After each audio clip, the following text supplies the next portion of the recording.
Hello everyone, स्वागत है आप सभी का टारगेट यूकेपीएससी के डेली न्यूज़ एनालिसिस में। तो एज़ यूजुअल जो हम हमेशा करते हैं, सबसे पहले देखेंगे हम यस्टरडे प्रैक्टिस क्वेश्चन को। यहाँ पर 6 से 7 क्वेश्चन हैं जिनका रिवीजन आप इन क्वेश्चनों के साथ इजीली कर सकते हो, जो भी हमने प्रीवियस लेक्चर में पढ़ा था। फिर 2 वन लाइनर न्यूज़ हैं जो कि बड़ी इंपॉर्टेंट है आपके प्रीलिम्स के लिए, ठीक। फिर एक ये न्यूज़ है भीष्म के बारे में है, और भीष्म क्या है? भारत हिमालयन इंटरनेशनल स्ट्रेटेजिक मंच। तो ये बड़ा ही इंपॉर्टेंट एक मंच है जो हमारे उत्तराखंड में बनने जा रहा है, ठीक है। राज्यपाल जी ने इसकी घोषणा करी थी और ये सामरिक दृष्टि से बड़ा ही इंपॉर्टेंट है। आपने 2-3 साल पहले भीष्म अस्पताल के बारे में भी सुना हुआ होगा कि भीष्म हॉस्पिटल क्या थे कि जो आपदा प्रबंधन क्षेत्र में थे, वहाँ पर एक पोर्टेबल क्या थे, ये हॉस्पिटल थे। तो उन दोनों को हम क्या कर लेंगे, पढ़ लेंगे, इन दोनों को हम पढ़ लेंगे। एक तो जो भीष्म जो हमारे लिए स्ट्रैटेजिक पॉइंट ऑफ व्यू से बड़ा इंपॉर्टेंट है, दूसरा हम भीष्म हॉस्पिटल्स के बारे में भी यहाँ पर डिटेल में जानकारी ले लेंगे। यहाँ पर आपका प्रीवियस रिविजन भी हो जाएगा और आपको ये नई भीष्म की अवधारणा जो भारत हिमालयन इंटरनेशनल स्ट्रेटेजिक मंच है, इसके बारे में भी सारी जानकारी मिल जाएगी, ठीक है। जो दूसरी इंपॉर्टेंट न्यूज़ है वो है कि पीएमओ कॉम्प्लेक्स सेवा तीर्थ और कर्तव्य भवन। तो यहाँ पर ये न्यूज़ भी बड़ी इंपॉर्टेंट है, कुछ चीज़ों के नाम चेंजेस हुए हैं, ठीक है, हम इनको भी देखेंगे। और कल क्या हुआ था कि बांग्लादेश में आम चुनाव हुए थे, उनके रिजल्ट भी आ चुके हैं। तो ये हमारे लिए बड़ा इंपॉर्टेंट हो जाता है। एक तो प्रीलिम्स के एस्पेक्ट से इंपॉर्टेंट हो जाता है, और मेंस में जीएस पेपर 2 इंटरनेशनल रिलेशनशिप में ये इंपॉर्टेंट हमारे पास क्या हो जाता है, एक टॉपिक हो जाता है। और भारत के अपने पड़ोसी देशों के साथ कैसे संबंध है, अगर यहाँ से क्वेश्चन आता है मीन्स में, और वो आता ही आता है, तो यहाँ से आपके पास एक क्वेश्चन बन जाता है। पिछले 1 साल में ये बांग्लादेश बड़ा ही हॉट पोटैटो रहा है, मतलब लगातार ही न्यूज़ में रहा है। तो यहाँ से मेन्स के क्वेश्चन बनने के चांसेस की प्रोबेबिलिटी भी क्या है, हाई है। और मुझे ऐसा लगता है कि 2025 में जो अभी आने वाला एग्जाम है मेन्स का, वहाँ पर ये क्वेश्चन आपको देखने को मिल सकता है। तो जो भी लोग 2025 का मेंस लिखने जा रहे हैं, वो बांग्लादेश को बिल्कुल अपने टिप पे रखें, उंगलियों के टिप पे रखें। यहां से आपके पास क्वेश्चन आने की प्रोबेबिलिटी बहुत हाई है, ठीक है। फिर हमने कल भी देखा था कि सीपीआई की एक नई बास्केट बनी है और इसका बेस ईयर 2012 से बदलकर 2024 कर दिया है। थोड़ा इसमें फर्दर और डेवलपमेंट हुई है, कौन कौन सी नई चीजें इसमें इंक्लूड हुई है, आपको इस लेक्चर में पता चल जाएगा, ठीक है। डेली न्यूज एनालिसिस का यही फायदा है कि आप एक न्यूज को सिस्टमेटिक ढंग से आगे लेते हुए चलते हैं, और आपको औरों से ज़्यादा उस न्यूज़ के बारे में डिटेल से क्या होता है, नॉलेज होता है, ठीक है। तो ये जो नॉलेज होता है ना, ये मेंस के लिए बड़ा इंपॉर्टेंट होता है, क्योंकि प्रीलिम्स में तो डायरेक्ट फैक्ट बेस्ड नॉलेज होता है, वो आप किसी भी मैगजीन वगैरह से पढ़ के जा सकते हैं। लेकिन जब मेंस आपका एनालिटिकल पेपर होता है, तो वहाँ पर आपको एक कहानी के जैसे पता होना चाहिए, ठीक है। तो यहाँ पर डेली न्यूज़ एनालिसिस करने का ये एक सबसे बड़ा फायदा है। जो ये 6वीं सबसे इंपॉर्टेंट न्यूज़ है वो है international computation and AI network. तो ये एक बहुत ही इंपॉर्टेंट न्यूज़ है आपके लिए, क्योंकि भारत में क्या होने वाला है, एआई समिट होने वाला है 2026 का, ठीक है। ये हम प्रीवियस उसमें पढ़ चुके थे, लेक्चर्स में पढ़ चुके थे। लेकिन जो यहाँ पर क्या है, ICAN की जो क्या है एग्जीक्यूटिव डायरेक्टर है, उनका एक इंटरव्यू छपा हुआ है आज के इंडियन एक्सप्रेस न्यूज़पेपर में, ठीक है। तो वहाँ से बड़े इंपॉर्टेंट चीज़ें हमें मेंस के लिए मिलती हैं, साथ में प्रीलिम्स के लिए भी मिलती हैं। और मेंस में वहाँ पर आप इस चीज़ का फायदा ले सकते हैं कि इनका क्या कहना है, ठीक है। और भारत के पास आने वाले समय में क्या क्या चुनौतियां हैं एआई से संबंधित, तो हम यहाँ पर क्या करेंगे, पूरे डिटेल में इस आर्टिकल को पढ़ेंगे, और अपने मेंस के लिए जितना कंटेंट यहाँ से हो सकता है, या ऐसे के लिए भी कहूँगा मैं, या ऐसे के लिए जितना कंटेंट हो सकता है हम यहाँ से क्या कर लेंगे, अपने पेपर के लिए रख लेंगे, ठीक। तो आगे बढ़ते हैं। अच्छा, ये कुछ लोगों ने कल अच्छे जवाब दिए, कल थोड़ा सा आंसर बढ़ गए, और मैं चाहता हूं कि आपने इन आंसरों को लगातार बढ़ाइए, ठीक है।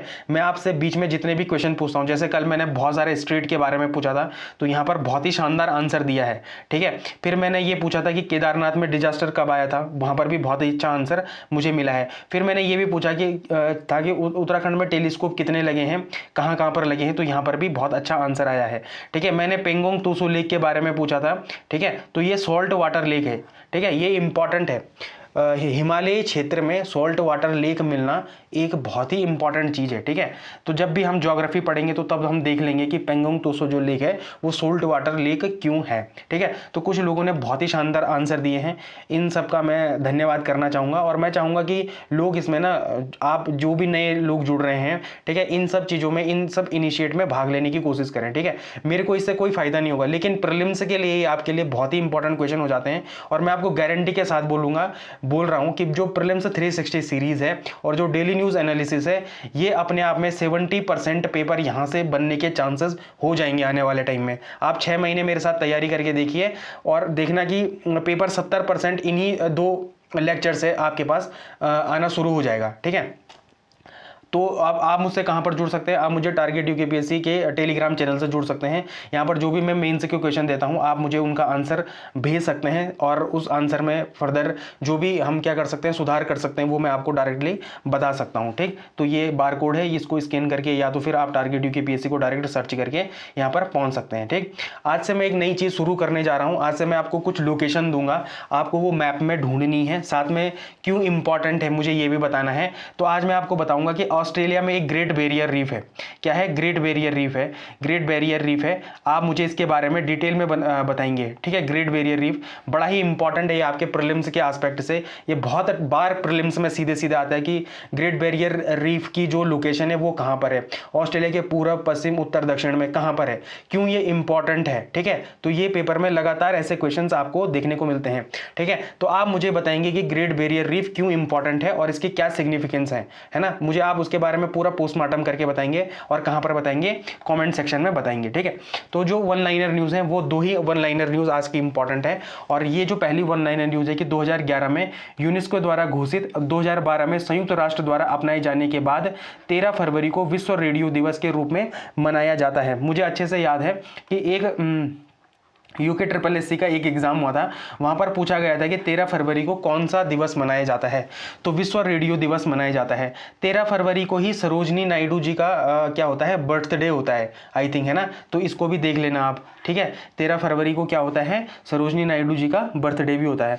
और 13 फरवरी को क्या मनाते हैं हम, विश्व रेडियो दिवस भी मनाते हैं। ठीक है, अगली जो न्यूज़ है कि दिल्ली में लड़कियों की पढ़ाई जारी रखने के लिए लखपति बिटिया योजना शुरू की है दिल्ली ने। ठीक है, इसमें चरणबद्ध आर्थिक सहायता दी जाएगी। तो ये भी पूछ सकता है कि लखपति बिटिया योजना किस यूटी से संबंधित है या किस राज्य, मतलब यूटी आएगा ऑब्वियस सी बात है, तो किस यूटी से संबंधित है या कहां से संबंधित है, तो दिल्ली से संबंधित है। ठीक है, सबसे पहले देखते हैं हम यस्टरडे प्रैक्टिस क्वेश्चन को, और सबसे पहले देखते हैं हम यस्टरडे प्रैक्टिस क्वेश्चन में पश्चिमी विक्षोभ को। जिन्होंने भी कल का लेक्चर नहीं देखा वो कल का लेक्चर जरूर देखें। वहां पर हमने ज्योग्राफी के एस्पेक्ट से जो भी स्टैटिक पोर्शन हो सकता है वो हमने वहां पर कवर किया है। ठीक है, तो पश्चिमी विक्षोभ के संदर्भ में निम्नलिखित कथनों पर विचार करें। यह एक गैर मानसूनी वर्षा प्रणाली है जिसकी उत्पत्ति भूमध्य सागर में होती है। तो ये बिल्कुल सही है। हमने कल देखा था कि जो हमारा जो पश्चिमी विक्षोभ होता है, जो वेस्टर्न डिस्टर्बेंस होता है, वो कहां से आता है भाई, वो भूमध्य रेखा से आता है, कैस्पियन सागर से आता है। ठीक है, तो ये इंपॉर्टेंट है। यह मुख्य रूप से भारत के दक्षिण पश्चिमी मानसून के दौरान सक्रिय होता है। तो ये बिल्कुल गलत है। ठीक है, आईआईटी रुड़की ने हालिया अध्ययन के अनुसार बताया कि अब यह प्री मानसून सीजन मई से मार्च में अत्यधिक सक्रिय हो गया है और इसी के कारण क्या हो रही है, उत्तराखंड में आपदा क्या हो रही है, आपदाओं की वृद्धि हो रही है, वृद्धि देखने को मिल रही है। ठीक है, तो इसका सही आंसर क्या हो जाएगा, 1 और 3 इसका सही आंसर हो जाएगा। बी बॉल इसका क्या है, सही आंसर है। तो मैं अभी भी आपको कहूंगा कि जिसने कल का लेक्चर नहीं देखा वो जरूर इस लेक्चर को देखना, आपको पश्चिमी विक्षोभ पूरे अच्छे से क्लियर हो जाएगा। ये प्रीलिम्स के लिए भी बड़ा इंपॉर्टेंट टॉपिक है और मेंस के लिए जीएस पेपर 1 में जो ज्योग्राफी वाला सेक्शन है, ठीक है, जो आपके पेपर में ज्योग्राफी वाला सेक्शन है वहां पर भी क्या है, ये आपके सिलेबस में है। तो वहां पर भी आपके पास मेंस में कभी भी क्वेश्चन आ सकता है कि पश्चिमी विक्षोभ से आप क्या समझते हैं और इसके बारे में इस पे प्रकाश डालिए, ये इसमें चर्चा कीजिए। ठीक है, 100 शब्दों का या 150 शब्दों का क्वेश्चन, 8 नंबर का या 10 नंबर का क्वेश्चन आपके मेंस में भी ये आ सकता है। ठीक है, तो ये एक इंपॉर्टेंट टॉपिक था और ये एक इंपॉर्टेंट क्या था, क्वेश्चन भी था। अगला जो क्वेश्चन था C4 स्टेम से संबंधित क्वेश्चन था। ये भी बड़ी अच्छी पहल है और स्टेम मैंने बोला भी था कि 2025 में जो भी लोग क्या कर रहे हैं, मेन से लिख रहे हैं, वो इस टॉपिक को बिल्कुल कवर करके चलना। AI और स्टेम दोनों ऐसे टॉपिक हैं जो आपके एग्जामिनेशन में पूछे जाएंगे ही जाएंगे। ठीक है, ये बड़ा इंपॉर्टेंट है। तो इस कार्यक्रम का आयोजन उत्तराखंड तकनीकी विश्वविद्यालय सुद्धोवाला में किया गया। तो ये भी क्या है, बिल्कुल सही है। ठीक है, मुख्यमंत्री ने घोषणा की कि राज्य के प्रत्येक जनपद में 10 छात्राओं को छात्रवृत्ति प्रदान की जाएगी। ये गलत है, 10 नहीं था, कितना था, जरा मुझे आप कमेंट सेक्शन में बताएंगे, ठीक है। 1 डिजिट में था वो, इतना मुझे भी पता है, ठीक है, मतलब मुझे तो एग्जैक्ट पता है कि कितना था, लेकिन आप मुझे कमेंट सेक्शन में बताएंगे कि वो 10 छात्राओं को नहीं दिया जाना था बल्कि कितनी छात्राओं को दिया जाना था, ठीक है। मैं देखना चाहता हूँ कि कितने लोग अटेंटिव तरीके से इस लेक्चर को देखते हैं। छात्राओं को करियर मार्गदर्शन प्राप्त कराने के लिए AI आधारित क्यूरी चैट बोर्ड का शुभारंभ किया गया था। तो ये भी बिल्कुल सही है, इसमें भी क्या है 1 और 3 सही आंसर है, सी इसमें क्या है सही आंसर है, ठीक है। अगला जो क्वेश्चन था वो टेलीस्कोप से संबंधित था, NLST से संबंधित था। यह लद्दाख के मेराक पेंगोंग तोसो के पास स्थापित है, ये बिल्कुल सही है।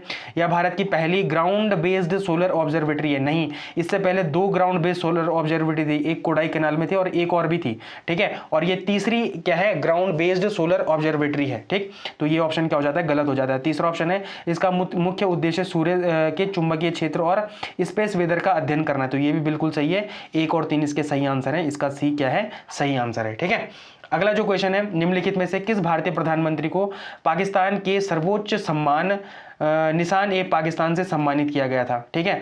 तो वो किसे किया गया था, मोरारजी देसाई को। मोरारजी देसाई जी को ये कब मिला था, 1991 में ये क्या दिया गया था, सर्वोच्च सम्मान पाकिस्तान के द्वारा दिया गया था और इन्हें भारत रत्न भी मिला है, ठीक है। तो भारत रत्न और निशान-ए-पाकिस्तान से सम्मानित होने वाले एकमात्र प्रधानमंत्री हमारे कौन है, मोरारजी देसाई हैं, ठीक है। तो ये भी आपको याद रखना है क्योंकि अब ये न्यूज़ में आ चुका है, तो जब ये न्यूज़ में आ चुका है तो ये क्वेश्चन क्या हो जाता है आपके लिए इंपॉर्टेंट हो जाता है। साथ में 1920 में गांधी जी द्वारा क्या किया गया था, गुजरात आश्रम संग्रहालय की स्थापना की गई थी, तो वो भी इसी न्यूज़ से इंटरलिंक था। तो मैं कल का लेक्चर तो बहुत ही इंपॉर्टेंट था आपके एग्जाम पॉइंट ऑफ व्यू के लिए, ठीक है। तो मैं फिर से आपसे एक बार गुजारिश करूंगा कि जो भी यहाँ पर नया लेक्चर ले रहा है वो कल का DNA जरूर देखे, मतलब जो 14 फरवरी का DNA देख रहा है वो 13 फरवरी का DNA जरूर देखे, वो आपके एग्जाम पॉइंट ऑफ व्यू के लिए बड़ा ही इंपॉर्टेंट DNA है, ठीक है।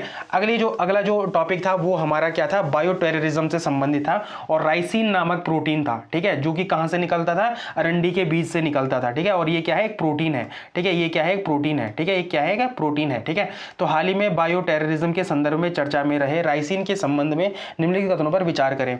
यह अरंडी के बीजों से प्राप्त होने वाला एक अत्यधिक विषैला प्रोटीन है, ये बिल्कुल सही है।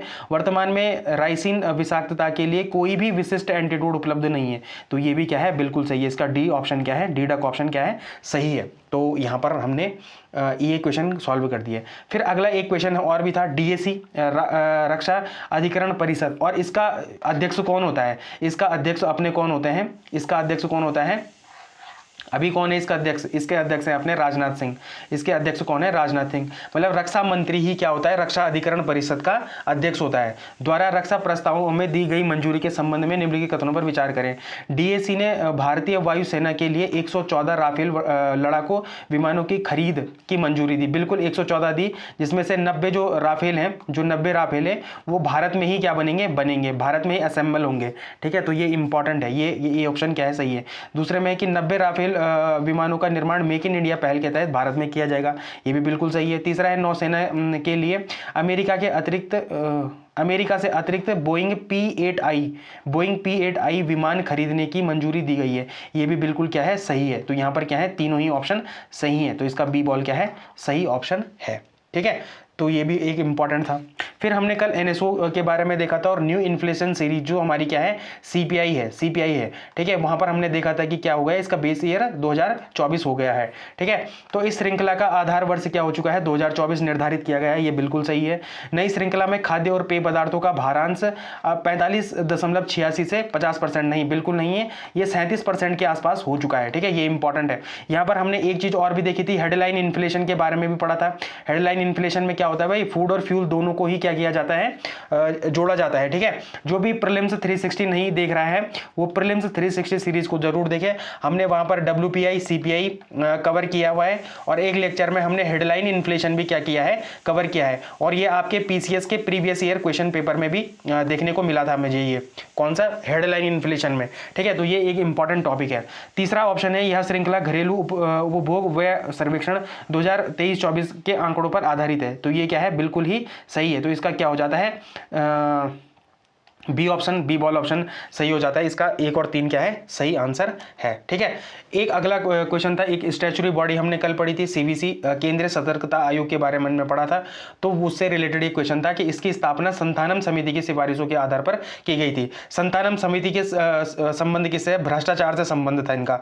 ठीक है, भ्रष्टाचार से संबंध था। ठीक है, भ्रष्टाचार को कम करने के लिए इन्होंने क्या बनाई थी, एक समिति बनाई थी, और इसी के आधार पर क्या हुआ था, सीबीसी भी बना था। ठीक है, ये इंपॉर्टेंट है। इसे वर्ष 2003 में वैधानिक या स्टैच्यूटरी बॉडी बनाया गया था, तो ये भी बिल्कुल सही है।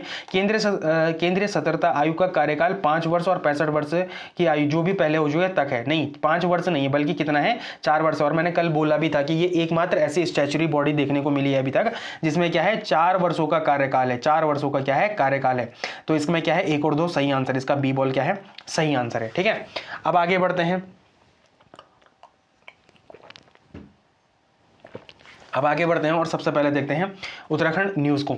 तो Bhishma, Bharat Himalayan international strategic मंच, ये एक बहुत ही इंपॉर्टेंट न्यूज़ है जो आने वाले आपके एग्जाम में प्री से तो रिलेट करती है शायद, फिर सीधे सीधे जीएस पेपर 2 भारत के जो भारत सामरिक दृष्टि से इंपॉर्टेंट, मतलब जो इंटरनेशनल रिलेशन है, ठीक है, और जो इंटरनल सिक्योरिटी है, उससे भी सीधे सीधे ये टॉपिक क्या करता है, रिलेट करता है। फिर जीएस पेपर 6 क्या है, उत्तराखंड स्पेसिफिक से संबंधित है और भारत के अपने पड़ोसी देशों, उत्तराखंड और पड़ोसी देशों के साथ संबंध। ठीक है, अब यहाँ पर ना आपको 2-3 टर्मिनोलॉजी मिलेगी, एक तो बॉर्डर और दूसरा फ्रंटियर। ये 2 अवधारणाएं, अलग अलग अवधारणाएं। बॉर्डर किसे कहते हैं, फ्रंटियर किसे कहते हैं, आज आपको शायद पहली बार पता चलेगा कि बॉर्डर और फ्रंटियर में क्या अंतर होता है।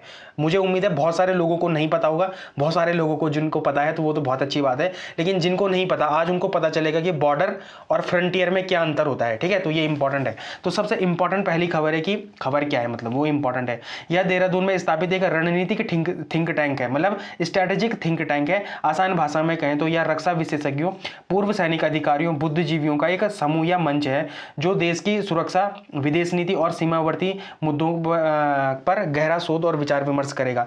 तो कहां से ये इनोग्रेट हुआ, तो ये देहरादून लोक भवन किसे कहते हैं, जहां पर हमारे कौन बैठते हैं, राज्यपाल जी बैठते हैं, उन्हें क्या बोलते हैं, लोक भवन कहते हैं। ठीक है, इसका शुभारंभ किसने करा, तो लेफ्टिनेंट जनरल गुरमीत सिंह जी ने करा। ये हमारे क्या है, उत्तराखंड के राज्यपाल हैं। ठीक है, प्रेरणा क्या के स्रोत कौन है और मुख्य संरक्षण जिन्होंने ये सुझाव दिया तो वो कौन है, हमारे सीडीएस हैं, अनिल चौहान जी हैं, उन्होंने ये दिया है। और नेतृत्व कौन कर रहा है, कि इसकी संस्थापक टीम का नेतृत्व सीडीएस जनरल अनिल चौहान और राष्ट्रीय सुरक्षा सलाहकार बोर्ड के सदस्य लेफ्टिनेंट जनरल अजय कुमार सिंह, जो क्या है, सेवानिवृत्त हैं, के हाथों में, मतलब 2 लोगों के हाथों में है जो क्या कर रहे हैं, इस भीष्म के बारे में, भीष्म को क्या करेंगे, आगे बढ़ाएंगे। ठीक है, अब मेंस के लिए ये बड़ा इंपॉर्टेंट हो जाता है जीएस पेपर 2 और जीएस पेपर 6 में। ठीक है, एक तो उत्तराखंड से संबंधित है और जीएस पेपर 2 क्या है, जो हमारा क्या है, पॉलिटी एंड आईआर से संबंधित है, इंटरनेशनल रिलेशन से संबंधित है, वहां के लिए ये टॉपिक और एज ए एग्जाम्पल के तरीके से आप वहां पर इसको यूज कर सकते हैं। तो इस मंच का मुख्य उद्देश्य उत्तराखंड को केवल एक पर्यटन राज्य और पहाड़ी राज्य से आगे बढ़कर क्या करना है, सेंटर फॉर स्ट्रैटेजिक थिंकिंग बनाना है। देखो कितनी इंपॉर्टेंट ये लाइन है, सेंटर फॉर स्ट्रैटेजिक थिंकिंग। ठीक है, और ये किससे बनेगा, तो ये भीष्म वाली अवधारणा पे बनेगा। ठीक है, किस पे बनेगा, तो भीष्म वाली अवधारणा पे बनेगा। इसके प्रमुख कार्य क्या है, तो पहला है बौद्धिक संसाधनों का एकीकरण करना। ठीक है, कैसे करेंगे बौद्धिक संसाधनों का एकीकरण, तो देहरादून में बड़ी संख्या में सेना के रिटायर्ड अधिकारी, वैज्ञानिक और बुद्धिजीवी रहते हैं। भीष्म का काम इन्हीं सभी बौद्धिक संसाधनों को एक मंच प्रदान करना है ताकि वे अपने अनुभवों और लाभ, मतलब देश के लाभ की सुरक्षा नीति के लिए कर पाए उसको, मतलब। ठीक है, तो ये बड़ा ही इंपॉर्टेंट है क्योंकि देखो देहरादून एक ऐसा हब है जहां पर क्या है, बहुत ही ज्यादा आर्मी के रिटायर्ड पर्सनल हैं, वैज्ञानिक हैं, है ना, और बुद्धिजीवी भी हैं, तो उनको एक मंच मिल जाएगा भीष्म। ठीक है, जहां पर वो क्या करेंगे, इंटेलेक्चुअल रिसोर्सेज जो हमारे होते हैं, मतलब बौद्धिक संसाधन होते हैं, उनको जब एक मंच मिलेगा तो वो क्या करेंगे, अपने अनुभव के आधार पर देश की सुरक्षा में जितने भी कदम उठाए जा सकते हैं वहां पर क्या करेंगे, उनको बताएंगे। ठीक है, तो ये एक इंपॉर्टेंट और एक क्या है, न्यू थिंक, मतलब अब ये क्या है, अभी तक ये जैसे अभी तक कभी मैंने भी नहीं पढ़ा इन सब चीजों को, लेकिन अब ये धीरे धीरे क्या हो रही है, बढ़ रही है, तो ये हमारे आंसर को भी क्या करेगी, इनरिच करेगी। ठीक है, तो ये इंपॉर्टेंट है। फिर रणनीतिक केंद्र के रूप में उत्तराखंड, अभी तक देश में सुरक्षा और रणनीति से जुड़ी ज़्यादातर चर्चाएं कहाँ से होती थी? दिल्ली से होती थी। लेकिन भीष्म के जरिए प्रयास है कि उत्तराखंड, जो कि एक सीमावर्ती राज्य भी है, देश में रणनीतिक सोच पर एक क्या बने? अग्रणी केंद्र बने। तो ये भी बड़ा इंपॉर्टेंट हो जाता है। अगर रणनीतिक केंद्र दिल्ली से शिफ्ट हो जाता है उत्तराखंड में, तो ये कितनी अच्छी बात है। मतलब भीष्म अगर इतने बड़े बड़े डिसीजन लेना शुरू कर देगा और बताना शुरू कर देगा, चलो अगर मतलब इतने बड़े डिसीजन ना भी ले, लेकिन अगर कुछ ऐसे डिसीजन ले, ठीक है, ऐसे डिसीजन ले जिसको दिल्ली भी एक्नॉलेज करे, ठीक है, जिसको क्या करे? दिल्ली भी एक्नॉलेज करे, तो ये कितना इंपॉर्टेंट हो जाता है हमारे सामरिक सुरक्षा के लिए, ठीक है, सामरिक सुरक्षा के लिए हमारा कितना इंपॉर्टेंट हो जाता है, ठीक है। फिर है सुरक्षा समूह और सामूहिक उत्तरदायित्व। यह मंच सुरक्षा समूह से जुड़े विभिन्न संस्थानों को की बौद्धिक क्षमता और अनुभव को एक साथ लाएगा। इसका उद्देश्य सामूहिक जिम्मेदारी की भावना से राष्ट्र सुरक्षा के लिए कार्य करना है। देखो, कभी भी आपके पास क्वेश्चन आता है ना कि इससे राष्ट्र सुरक्षा से संबंधित क्वेश्चन आता है, तो सामूहिक जिम्मेदारी की भावना, अगर आप इन शब्दों का आंसर मतलब अपने आंसर में कोड करते हैं, सामूहिक जिम्मेदारी मतलब सामूहिक मतलब ग्रुप अकाउंटेबिलिटी भी बोल सकते हैं आप इसको, है ना। और इससे क्या होगा? जब कोई भी ग्रुप मतलब एक जैसे समूह है ना, जब भी वो कोई एक डिसीजन पे पहुंचता है, तो वो किसी एक इंडिविजुअल डिसीजन से बहुत बेहतर होता है। इस बात को हमेशा याद रखना। जब भी एक ग्रुप कोई डिसीजन लेता है, तो उसमें क्या होता है? बहुत ज़्यादा माइंड होते हैं, ठीक है। जब भी वो एक डिसीजन लेगा, तो वो एक इकलौते डिसीजन पे बहुत बड़ा मतलब बहुत ज़्यादा हावी हो जाएगा। मतलब जो एक सिंपल व्यक्ति, अगर कोई सिंपल एक आदमी कोई डिसीजन ले रहा है, तो उससे ज़्यादा इफेक्टिव कौन सा डिसीजन होगा? सामूहिक जिम्मेदारी वाला डिसीजन होगा, तो ठीक है। तो ये हमारे लिए इंपॉर्टेंट हो जाता है। और हिमालय परिप्रेक्ष्य में क्या है? चूंकि इसका नाम भारतीय हिमालयन है ना, मतलब क्या उसमें क्या पढ़ा था हमने? देखो, भारत हिमालयन इंटरनेशनल स्ट्रेटेजिक मंच है, ठीक है। इसका फोकस हिमालयी सीमाओं जैसे चीन के साथ संबंधों और पर्वतीय क्षेत्रों की सुरक्षा चुनौतियों पर क्या होगा? विशेष रूप से रहेगा। तो ये हमारे राज्य के लिए तो इंपॉर्टेंट है ही है, साथ में दिल्ली के लिए भी क्या है? ये इंपॉर्टेंट है। और जब दिल्ली के लिए इंपॉर्टेंट हो जाता है, तो हमारे देश के लिए भी ऑटोमेटिकली इंपॉर्टेंट हो जाता है, ठीक है। फिर सीडीएस जनरल अनिल चौहान ने इस थिंक टैंक के लिए उत्तराखंड को चुनने के पीछे क्या तर्क दिए? ये बड़ा इंपॉर्टेंट है। पहला है सभ्यता का केंद्र। उन्होंने कहा कि उत्तराखंड केवल एक भौगोलिक क्षेत्र नहीं है, बल्कि यह चेतना, संस्कृति और सभ्यता का जीवंत केंद्र है। आप देख लेना, कभी एक टाइम तो ऐसा था, भारतीय नौसेना, भारतीय वायुसेना और भारतीय थल सेना के जो जनरल थे, वो उत्तराखंड के जो रिमका है अपना देहरादून है, वहीं से पड़े हुए व्यक्ति थे, ठीक है। और आपने देखा होगा कि जो उत्तराखंड की भूमि है, ये वीरों की भूमि भी कही जाती है, ठीक है। तो यहाँ पर अधिकतर लोग मतलब हर गांव में अगर आप किसी गांव की बात करते हैं और वहाँ पर 30 फैमिलीज हैं, तो वहाँ पर से 70 to 80 फैमिलीज का संबंध किससे होता है? आर्मी से होता है, ठीक है। तो ये इंपॉर्टेंट है, मतलब हमारे जीन में ही ये सारी चीज़ें आ जाती हैं। चेतना हो गई, संस्कृति हो गई, सभ्यता हो गई, ठीक है। तो ये चीज़ें आ जाती हैं।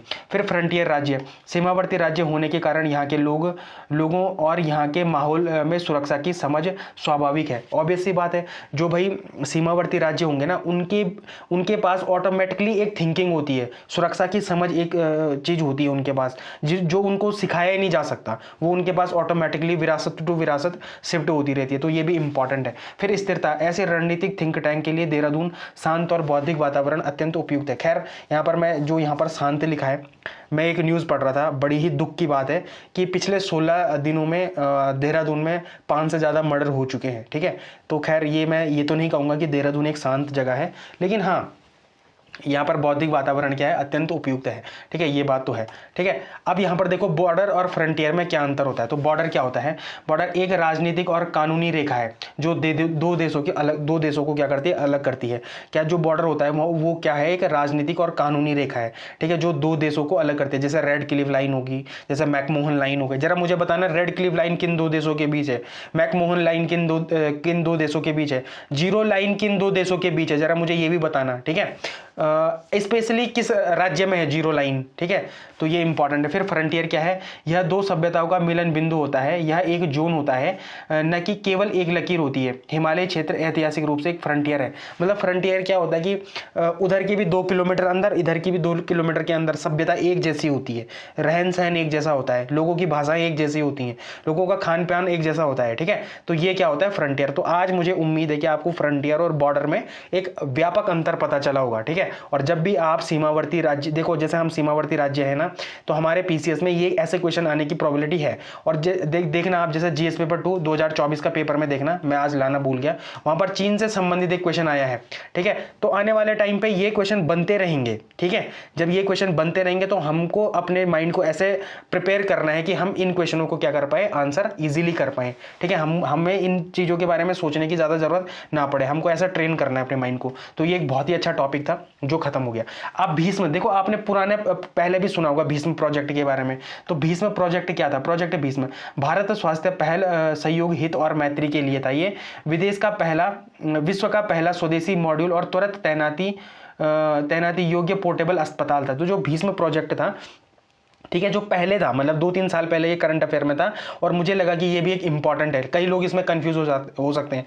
एक भीष्म तो सामरिक दृष्टि से इंपॉर्टेंट है, जो देहरादून में जिसका अब क्या होगा, बन जाएगा वो। लेकिन एक भीष्म क्या है, अस्पताल भी है, ठीक है, जिसे आपात स्थिति में 200 तक रोगियों के इलाज के लिए डिजाइन किया गया है। इसमें क्या है, ऑपरेशन थिएटर है, एआई संचालित निदान रहित आवश्यक चिकित्सा उपकरण है, ठीक है। तो ये इंपॉर्टेंट है, ठीक है। इसका मॉड्यूल डिजाइन तो ये खैर इंपॉर्टेंट नहीं है, लेकिन जितनी भी चीज़ें मैंने बताई हैं वो क्या है, आपके लिए इंपॉर्टेंट। तो भीष्म आप ये याद रख लेना कि क्या है, एक पोर्टेबल अस्पताल है, ठीक है। क्या है, एक पोर्टेबल अस्पताल भी है। ये 20 किलोग्राम का है, ठीक है। 12 मिनट में ये असेंबल हो जाता है ना, ये इंपॉर्टेंट है, ठीक है। 200 से अधिक मामलों को एक साथ ये क्या कर सकता है, बना सकता है। त्वरित तैनाती इसकी हो सकती है। प्रौद्योगिकी आधारित ये है, मतलब पूरा एआई और डेटा एनालिटिक्स पे काम करता है। ये आत्मनिर्भर में क्या है कि अपनी स्वयं की बिजली उत्पन्न करने और सीमित मात्रा में ऑक्सीजन उत्पादन करने के लिए भी क्या है, ये भीष्म अस्पताल क्या है, सक्षम है। मैं तो क्या था, तो देखो जब ना टर्की में एक भूकंप आया था, वहां पर भी हमने भीष्म अस्पताल दिए थे, ठीक है। यूक्रेन में हमने भीष्म अस्पताल दिए थे। तो ये इंपॉर्टेंट है, ठीक। तो आई होप आपको समझ आया होगा, ठीक है, उस भीष्म के बारे में भी और ये अस्पताल वाले भीष्म के बारे में भी, ठीक है। ये आपके पास एक एमसीक्यू है, मुझे उम्मीद है आप क्या करेंगे, इसका कमेंट सेक्शन में आंसर करेंगे और बढ़ चढ़कर इन सब चीज़ों में भाग लीजिए। मतलब जो भी क्वेश्चंस मैंने आपसे पूछे हैं उनका आंसर तो आपको देना ही देना है। जैसे मैंने आपको अभी क्या पूछा था, ग्रेट बैरियर रीफ के बारे में पूछा है, वो आप मुझे कमेंट सेक्शन में जरूर इसके आंसर देना। देखो जब लिखोगे ना तभी आपको क्या होगा, ये याद हो पाएगा, ठीक है। जब आप लिखोगे ही नहीं, जब आप एक मतलब अगर कोई लेटे लेटे सुन रहा होगा तो उसका तो फिर भगवान ही मालिक है, ठीक है। अब आगे देख लेते हैं पीएमओ कॉम्प्लेक्स सेवा तीर्थ और कर्तव्य भवन, ठीक है। ये भी क्या है, एक बड़ा इंपॉर्टेंट न्यूज़ है आपके लिए, जो प्रीलिम्स के तो सीधे सीधे एसोसिएट है ही, साथ में मेंस के लिए भी बड़ी इंपॉर्टेंट है। तो प्रधानमंत्री ने नए पीएमओ कॉम्प्लेक्स शीर्ष सेवा तीर्थ और कर्तव्य भवन का उद्घाटन किया। साथ ही लखपति दीदी और कृषि अवसंरचना स्टार्टअप के लिए फंड दुगना करना जैसे बड़े फैसले भी लिए हैं, ठीक है। तो नया नामकरण क्या है, पीएमओ के नए कॉम्प्लेक्स का नाम क्या है भाई, सेवा तीर्थ है, ठीक है। ये इंपॉर्टेंट है। केंद्रीय सचिवालय की नई इमारत का नाम क्या है, कर्तव्य भवन है, ठीक है। उद्योग भवन जो मेट्रो स्टेशन है उसका नाम भी क्या है, सेवा तीर्थ होगा, ठीक है। अब इसमें थोड़ा बताया गया कि जैसे लखपति दीदी अब कितनी हो चुकी हैं, 6 करोड़ महिलाओं आ चुकी हैं इसमें। कृषि फंड जो कृषि इंफ्रास्ट्रक्चर फंड था उसमें 2 लाख करोड़ बढ़ा दिए गए हैं। स्टार्टअप इंडिया फंड था जो, उसमें क्या बात करी गई है, विशेष रूप से डीप टेक रिसर्च के लिए इंपॉर्टेंट है और 100,000 करोड़ की इसमें बात करी गई है। फिर पीएम राहत के बारे में भी है, जो क्या होता है, पीड़ित जो कैशलेस इलाज होता है दुर्घटना में, तो वहाँ पर 1.5 लाख रुपए की बात करी गई है, ठीक है। तो ये इंपॉर्टेंट है, जीएस पेपर 2 के लिए इंपॉर्टेंट है। और जीएस पेपर 2 में ही सोशल जस्टिस एंड इकोनॉमी के लिए भी क्या है, जीएस पेपर 3 में इंपॉर्टेंट है ये। तो सबसे पहले आर्थिक एवं सामाजिक विकास कैसे हो रहा है, मतलब कैसे ये एसोसिएट है इस न्यूज़ के साथ। तो उसमें पीएम ने क्या बोला है, लखपति दीदी योजना के बारे में बताया है और लक्ष्य को 2 गुना करके क्या बताया है, 6 करोड़ कर दिया है। पहले ये 3 करोड़ था, अब क्या कर दिया है, इसको 6 करोड़ कर दिया है। उत्तराखंड के लिए कैसे इंपॉर्टेंट है, तो देखो उत्तराखंड की जो इकोनॉमी है वो मनी ऑर्डरिंग इकोनॉमी है, लेकिन अब लगातार ये शिफ्ट हो रही है टुवर्ड्स एसएचजी, है ना, स्वयं सहायता समूह के ऊपर आधारित हो रही है। और पहाड़ी क्षेत्रों में महिलाएं क्या है, अर्थव्यवस्था की रीढ़ है ना, ये इंपॉर्टेंट है। जब भी आपके पास महिला सशक्तिकरण पर आता है, ग्रामीण अर्थव्यवस्था पर आता है ना, जब भी आपके पास ऐसे पॉइंट्स पे कोई क्वेश्चन आता है तो वहाँ पर आप सीधे सीधे बता सकते हैं कि जैसे लखपति दीदी योजना है, जैसे सेल्फ हेल्प ग्रुप है, वो उत्तराखंड की अर्थव्यवस्था में कैसे काम कर रहे हैं, ठीक है, ये इंपॉर्टेंट है। फिर कृषि अवसंरचना कोष, तो इसका फंड 1 लाख करोड़ से बढ़ाकर कितना कर दिया है, 2 लाख करोड़ कर दिया है, ठीक है। उत्तराखंड उत्तराखंड में कटाई के बाद नुकसान बहुत ज़्यादा है क्योंकि यहाँ कोल्ड स्टोरेज की कमी है। यह बड़ा हुआ फंड उत्तराखंड के वेयर हाउस कोल्ड चेन बनाने में मदद करेगा, जो किसानों की आय को क्या करेगा, दुगना करेगा। ठीक है, तो मतलब ये जो इस क्या थी, सेंटर की न्यूज़ थी, इसको उत्तराखंड की न्यूज़ के साथ क्या करा, मतलब उत्तराखंड की इकोनॉमी के साथ क्या किया गया है, इसको बनाने की कोशिश करी गई है मेरे द्वारा। मतलब मैंने इसको ऐसे डिज़ाइन करा है कि कैसे ये उत्तराखंड के लिए बेनिफिशियरी होगा। ठीक है, तो ये इंपॉर्टेंट है। फिर शासन व्यवस्था और नैतिकता, तो औपनिवेशिक मानसिकता से कमी। आप जानते हैं कि लगातार हम अपने नामों को चेंज कर रहे हैं। ठीक है, तो ये क्या दिखाता है, औपनिवेशिक मानसिकता में कमी को दिखाता है। ठीक है, पीएमओ का नाम बदलकर क्या कर दिया है, सेवा तीर्थ कर दिया है। सचिवालय भवन का नाम बदलकर क्या कर दिया है, कर्तव्य भवन कर दिया गया है। तो ये ऐसा सिंबल है जो क्या बताते हैं, सत्ता का उद्देश्य क्या है, राज करना नहीं बल्कि क्या करना है, सेवा करना है। ठीक है, नागरिक देवो भव, वहाँ पर एक स्टेटमेंट भी दिया था कि नागरिक देवो भव कर दिया गया है वहाँ पर जो वो है। ठीक है, फिर शासन का नया मंत्र क्या बन चुका है, अब नागरिक भगवान के समान है। ठीक है, फिर यहाँ पर हेल्थ और डिजास्टर से रिलेटेड एक क्या है स्कीम थी, पीएम राहत स्कीम। तो यहाँ पर बताया गया है कि इसमें अब 1.5 लाख तक का कैशलेस इलाज होगा। ठीक है, तो ये इंपॉर्टेंट है आपके लिए, ये आपके पास एमसीक्यू है। आप क्या करेंगे, इसका कमेंट सेक्शन में आंसर कर सकते हैं। अब ये बड़ी ही इंपॉर्टेंट एक न्यूज़ है और जो हमारे लिए सामरिक, राजनीतिक और इकोनॉमिकल पॉइंट ऑफ व्यू के लिए बड़ा इंपॉर्टेंट है। इकोनॉमिकल पॉइंट ऑफ व्यू के लिए क्यों, क्योंकि हमें पता है कि बांग्लादेश का जो टेक्सटाइल है वो अमेरिका के पास क्या हो चुका है भाई, जीरो टैरिफ, या उसके बारे में कुछ बताया ही नहीं गया है। ठीक है, बांग्लादेश ने अपने जो टेक्सटाइल इंडस्ट्री है उसमें भारत को बहुत पीछे कराया हुआ है। ठीक है, शायद तीसरे नंबर पर है विश्व में बांग्लादेश की टेक्सटाइल, पहले नंबर पर है शायद चाइना, दूसरे पे पता नहीं कौन है, पर तीसरे पे है शायद ये कौन, बांग्लादेश। चलिए एक बार गूगल कर लेना, टेक्सटाइल इंडस्ट्री में देखना कि कौन सा देश सबसे ज़्यादा व्यापार करता है। सबसे ऊपर तो चाइना है, ये तो गारंटी है, और भारत शायद चौथे या पांचवें पे है, चौथा या पांचवें पे भारत, पर भारत से ऊपर क्या है, बांग्लादेश है, ये कंफर्म है। ठीक है, तो ये हमारे लिए इकोनॉमिक पॉइंट ऑफ व्यू के लिए भी चिंताजनक बात है। ठीक है, दूसरा हमारे लिए सामरिक दृष्टि से लगातार क्या हो रही है, बांग्लादेश जो शरणार्थी हैं वो भारत में क्या हो रहे हैं बिना किसी उसके, जिसके लिए क्या चलाया गया है, एसआईआर चलाया गया है। एसआईआर चलाने का एक कारण ये भी है। ठीक है, तो ये इंपॉर्टेंट है। तो बांग्लादेश के आम चुनाव में बीएनपी, बांग्लादेश नेशनल पार्टी की जीत के बाद प्रधानमंत्री नरेंद्र मोदी ने तारिक रहमान को बधाई दी, जो क्या है, शेख हसीना के सत्ता से हटने के बाद दोनों देशों के रिश्तों में आई कड़वाहट को दूर करने के लिए क्या है, कूटनीतिक प्रयास का संकेत है, कूटनीतिक शुरुआत का एक संकेत है। ठीक है, तो कुछ प्रीलिम्स के तथ्य हैं आपके पास कि तारिक रहमान की, ये मुझे ऐसा लग रहा है क्योंकि ये ना अब नए प्रधानमंत्री बनेंगे यहाँ के। ठीक है, कौन, तारिक रहमान। लेकिन आने वाले टाइम में देखना पड़ेगा कि बांग्लादेश के नए प्रधानमंत्री कौन बनते हैं, पर तारिक रहमान उसमें क्या है, प्रबल दावेदार हैं। और ये कौन सी पार्टी के प्रमुख है, तो बांग्लादेश नेशनल पार्टी के प्रमुख हैं। ठीक है, शेख हसीना को कब हटाया था, अगस्त 2024 में हटाया गया था, और ये स्टूडेंट लीड क्या था, प्रोटेस्ट था। ठीक है, उसके बाद जो अंतरिम सरकार थी वो मोहम्मद यूनिस की थी, और जो क्या कर रहे थे, शेख हसीना के बाद अंतरिम सरकार का नेतृत्व कर रहे थे। ठीक है, भारत और बांग्लादेश के बीच 2 नदियों का जल विवाद भी है, तीस्ता जल विवाद भी है और गंगा जल विवाद भी है, तो ये इंपॉर्टेंट है। ठीक है, राजनीतिक दल कौन है, जमात इस्लामी, ये हार चुकी हैं। ठीक है, लेकिन ये बताया गया है कि जमात इस्लामी क्या है, बीएनपी की सहयोगी है। ठीक है, फिर बीएनपी का घोषणा पत्र का नारा क्या था, फ्रेंड यस मास्टर नो, मतलब मित्र हाँ और स्वामी नो। यह भारत के कथित बिग ब्रदर रवैये के खिलाफ एक कूटनीतिक संदेश था। अब आपको, मुझे पता होगा कि बहुत लोगों को ना एक सिंड्रोम होता है, big brother syndrome, big brother syndrome. ठीक है, big brother syndrome, big brother syndrome. ठीक है, big brother syndrome, big brother जो सिंड्रोम है, ये एक ऐसा क्या है, एक ऐसी थिंकिंग है जो कि क्या है, एक नेगेटिव एस्पेक्ट में यूज़ की जाती है। मतलब बड़े भाई का रवैया नहीं चाहिए हमको, एक दोस्त का रवैया चाहिए। ठीक है, दोस्त का, जैसे क्या होता है कि अगर आपको भी कोई बड़ा भाई होगा, वो कभी भी आपके ऊपर क्या करता है, हुक्म जमाता है। ठीक है, तो वैसा हुक्म हमें नहीं चाहिए, इसका मतलब ये है। ठीक है, तो जो बिग ब्रदर सिंड्रोम है वो एक नेगेटिव एस्पेक्ट में यूज होता है इंटरनेशनल रिलेशन में जो बिग ब्रदर सिंड्रोम है वो एक नेगेटिव एस्पेक्ट में यूज होता है। उसका मतलब होता है कि हमें ऐसा कोई आदेश ना मिले ऊपर से कि जो हमको क्या करे, किसी चीज के लिए प्रतिबद्ध ही करे कि करो ही करो, ऐसा नहीं हो सकता। ठीक है, तो ये इंपॉर्टेंट है, हमें एक ऐसा रवैया चाहिए जो फ्रेंड जैसा हो, जो दोस्त जैसा हो। ठीक है, तो ये इंपॉर्टेंट है, और आप इसको कहीं पर लिख लो कि बिग ब्रदर सिंड्रोम, तो चाइना के एस्पेक्ट में हो, वो बिग ब्रदर सिंड्रोम वाले एस्पेक्ट पे चलते हैं। ठीक है, लेकिन भारत वैसा नहीं चलता है। ठीक है, तो ये इंपॉर्टेंट है आपके लिए।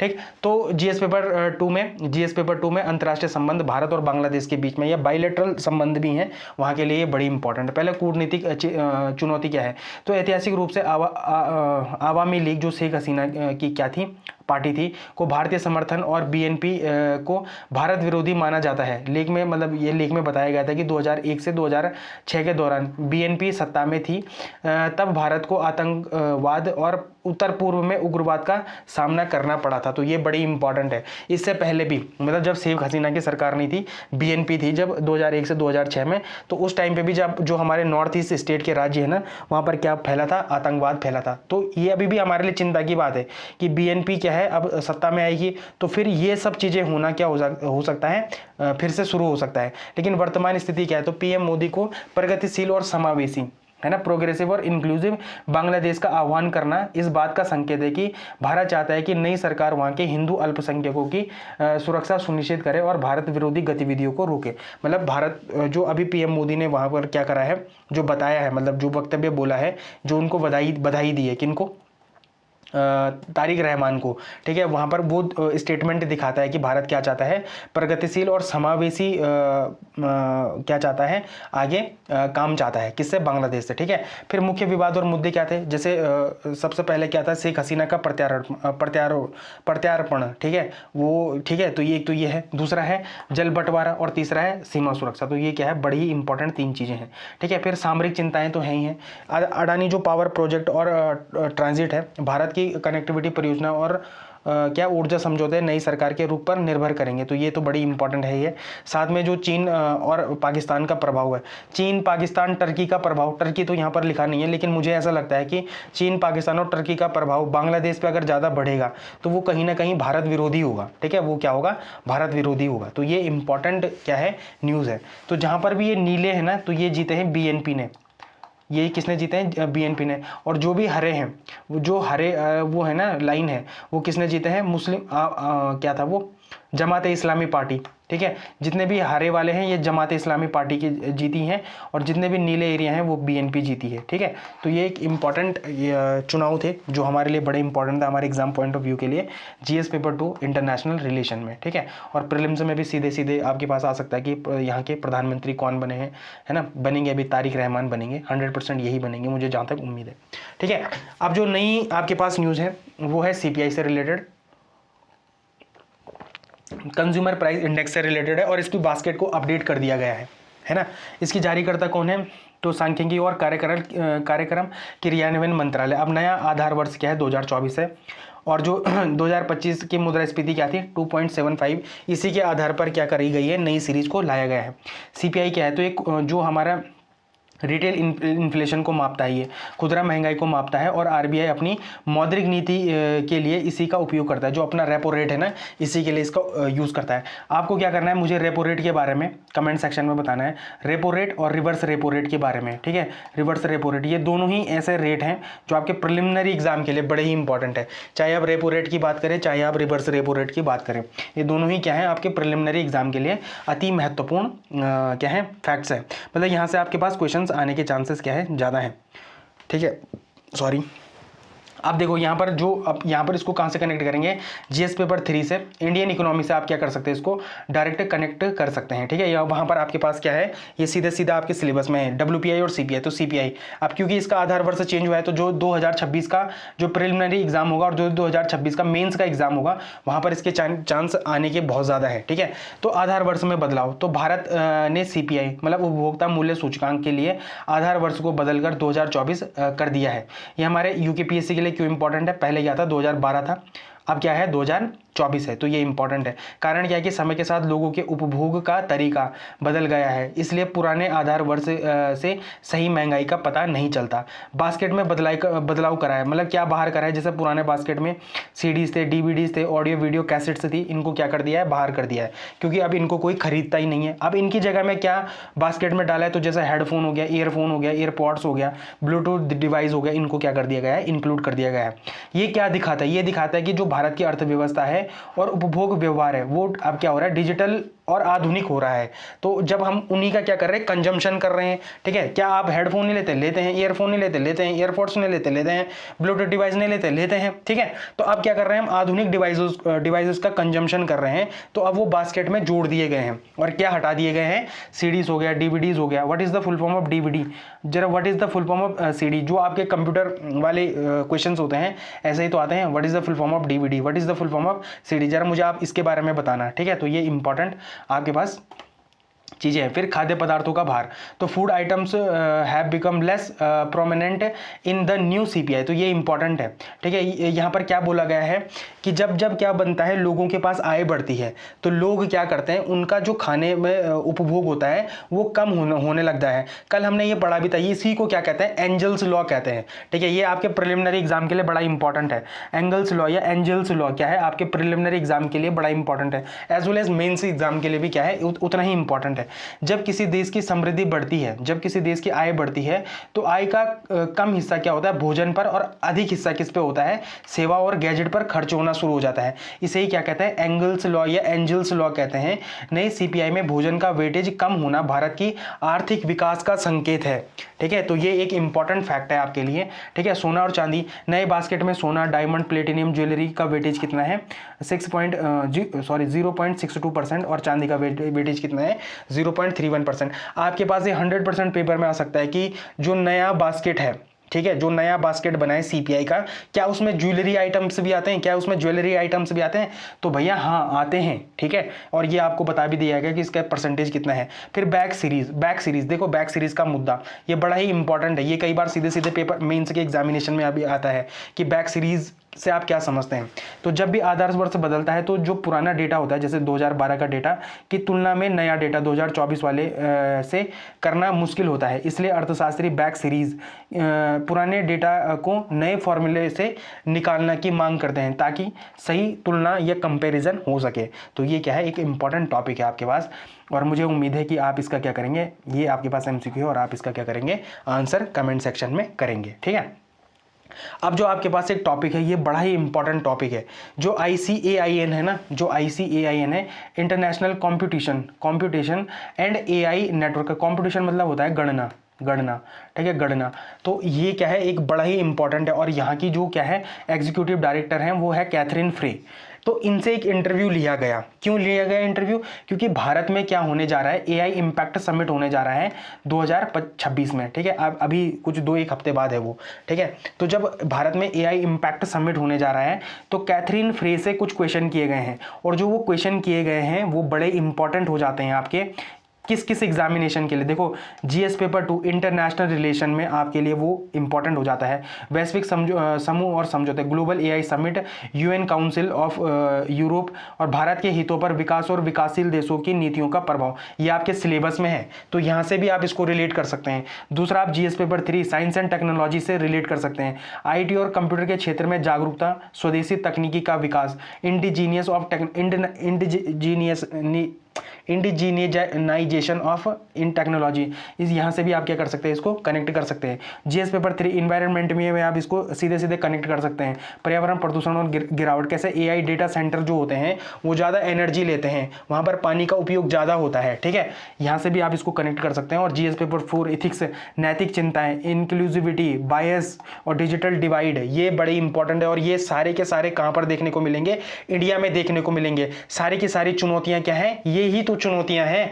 पर्यावरण वाली चुनौती है, ठीक है, नैतिक चिंताएं इसमें हैं, ठीक है, IT और कंप्यूटर में क्षेत्र में जागरूकता की कमी है भारत में, ठीक है। स्वदेशी तकनीकी, अभी तक हम अपना AI बना ही नहीं पाए, ये हमारे पास क्या है, कमी है, ठीक है, और हम सबमिट करने जा रहे हैं। तो जितनी भी चिंताएं हैं, ठीक है, जितनी भी चिंताएं हैं वो क्वेश्चन फॉर्म में किसे पूछी गई थी, कैथरीन फ्रे को पूछी गई थी, और उन्होंने उसका क्या दिया है, आंसर दिया है। और जो उन्होंने आंसर दिए हैं वही आपको अपने किस में करने हैं, कन्वर्ट अपने आंसर में कर रहे हैं, ठीक है। तो जो चैलेंजेस हैं वही चैलेंजेस आपके पास भी क्या बन के आएंगे, क्वेश्चन बन के आएंगे, और उन्हीं चैलेंजेस का आपने जो आंसर देना है वो हूबहू कैथरीन फ्रे के वक्तव्यों को ही देना है, ठीक है। जब आप ऐसे आंसर देंगे तो आपको क्या मिलेंगे, नंबर आसानी से मिलेंगे, ठीक है। तो विषय क्या है, भारत अगले हफ्ते क्या कर रहा है, वर्ल्ड्स AI कैपिटल बनने जा रहा है, क्योंकि भारत में क्या हो रहा है, AI इम्पैक्ट समिट आयोजित किया जाएगा, है ना।